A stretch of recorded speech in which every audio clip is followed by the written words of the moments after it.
You know, I don't. Not in a capitalist system. You're not going to deal with it on a larger basis because it's all about money. All about money, and here's your other guests, and they're very pretty. Well, keep talking. We've got another 5 minutes. All about money. If something isn't cost effective for this system, it's not going to happen from the highest levels. Like there was a girl, and You didn't hear that. I heard it was all about money. Teresa Fall, she was in New Paltz, Ulster County Press, and I had her on as a guest a few weeks ago, and she was the one that was bringing these canvas bags for the supermarket. You know, and that's a great thing. That's a good thing. Yeah, you know, to me, that's activism. That's grassroots activism. I don't think that's really going to do anything, though. That's like, to me, that's like feel-good environmentalism instead of environmentalism that's really going to. That's activism where it has to start. But I don't see anybody using these canvas bags, even though they're selling them now. Well, this is why we're doomed, because people are apathetic beyond belief. We're all worried about the minutia things. Hello. Yeah. Hi. Okay, and so we'll go for another 5 minutes, if that's all right. Okay, what do you with want to talk about? What do you want to talk about? Well, what do I want to talk about? Bullying was a very... Were you bullied when you were a little boy? Yes, I was. Why? Well, I was different. Well, what was different about you other than the obvious? Well... And the obvious on me too. I'm not trying to insult. We're people who gravitate to New Paltz. I was probably more sensitive, I think. Did you cry easy? Probably. Did you get bullied for crying?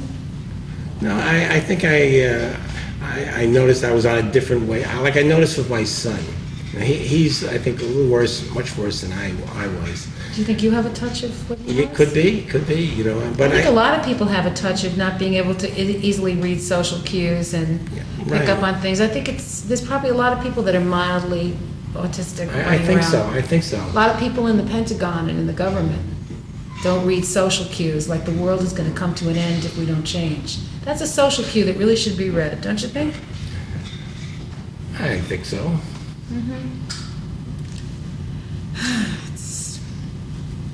Do you think about the world issues a lot? Yes. I'm part of the world. You know, I feel I have a purpose here, and I don't know. Maybe it was my experiences in the '60s. You know, I think.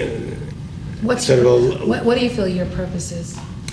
If you had to put it into one philosophical sentence, what do you feel your purpose is? Well, I'm discovering it. I know one of my purposes is to maybe bring enlightenment. You know, Buddha. But before you can bring enlightenment to others, you have to become enlightened yourself. So see, I don't believe that. I know that people believe that, but I don't believe that. You don't believe in enlightenment? I think very ordinary people do very amazing, great work. And if you wait to be enlightened before you do anything, you'll be sitting on the mountain cross-legged till you turn to a pillar of salt. Well, I don't think that's the only way to enlightenment. I mean, I think enlightenment is what you don't believe in enlightenment at all. No, I don't believe human beings become enlightened. I think human beings are just amazingly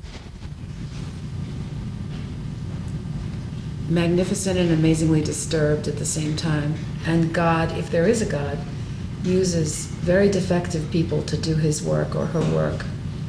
And I think that I know a lot of those people doing great things who struggle a lot in their lives. Yeah, but there's a lot of serious problems that are, you know, like, to me, like the most serious environmental problem is overpopulation.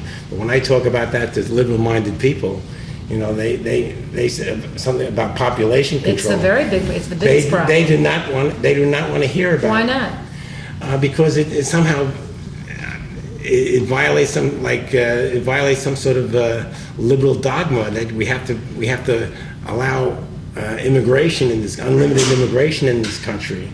It's really kind of strange. I really don't understand it. I think we're overpopulated now. I think we have too many people. What do you feel about that? I'm just trying to figure out the relationship between overpopulation in terms of people having children and immigration. Let me tell you something. Not so many people want to be in America anymore. I know many, many people who've come to this country and now want to go back because the American dream that they listened to on Radio Free Europe turned out to be a nightmare. So I don't think that people want to come here like people used to want to come here. Well, things can get so bad here, in my opinion, because we have too many people. I mean, eventually people will be looking to leave to go to other places and ruin those places too, I guess. Anyway, Susan. Anyway, it's time is up. Your other wonderful guests are here. I see them sitting here. Thank you for waiting. coming. Maybe you'll come again. We'll see. Okay. We'll see. But it's really fun.